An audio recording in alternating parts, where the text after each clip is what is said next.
Hello, I'm Jim Rice. I've been very lucky to do many roles at Little Fish that were great fun and challenges, but the most fun I had was Sir Thomas in Embridge, an original play that was well cast and a lot of fun. And amongst my favorite lines would be,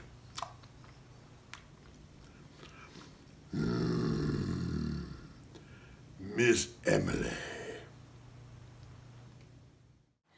Hey, Little Fish family, it's Margaret here. I'm so excited to just even virtually talk to you. You're some of the first people I've seen. Anyway, I just wanted to say thank you to everybody who's come out and supported us through this, because this has been hard, and I wanted to share a little bit about why Little Fish is so special to me. I'm a company member, and I get a lot of credit, deserved and undeserved, for being a funny person. But for me, the most special role that I ever got to play was not a funny role. It was the role of Adelaide Pynchon in the play Tryst, which is a two-hander that I did with the wonderful Bill Wolski. Just don't tell him I said it. And the reason it was so important to me is because, well, when you're a fat woman in America, it's sometimes hard to find your own self-worth, and to watch a character go through the same thing and then discover it, and discover that her power was so much more than she even realized, that's not the worst. And I got to do it at Little Fish, and I'll forever be grateful to be a milliner in 1910 England on stage getting murdered by Bill Wolski. But she puts up a fight. Adelaide Pynchon found out who she was. Anyway, thanks guys. Oh, that's Dutch. This is my life now. Hi, this is Alan Barstow, and though it's hard to pick a favorite role at Little Fish Theater, probably had the most fun as the Daddy Longlegs Spider from In the Jar by Mark Harvey Levine. In it, probably my favorite line was when I am describing all of the previous inhabitants of the jar, and I end by saying, and we had two flies. They made so much noise, I had to eat them just so I could hear myself think. That was fun. My name is Bill Wolski, and it has been my privilege to play over 50 different characters in Little Fish Theater productions over the past 14 seasons.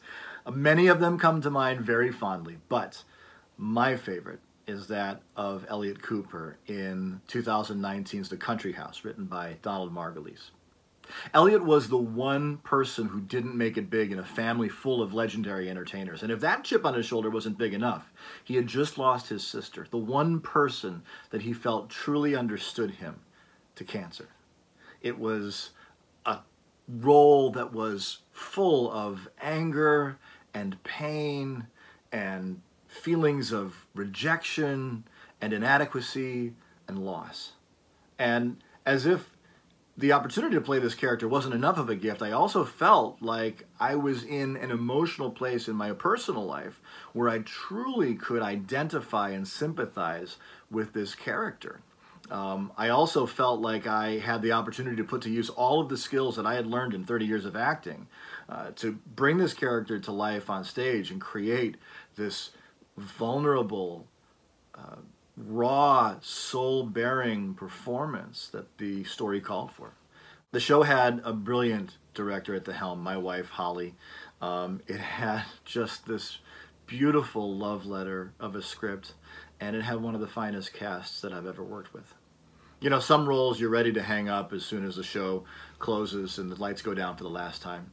And some roles you miss, but Elliot is one of those characters that will both warm my heart and haunt me forever.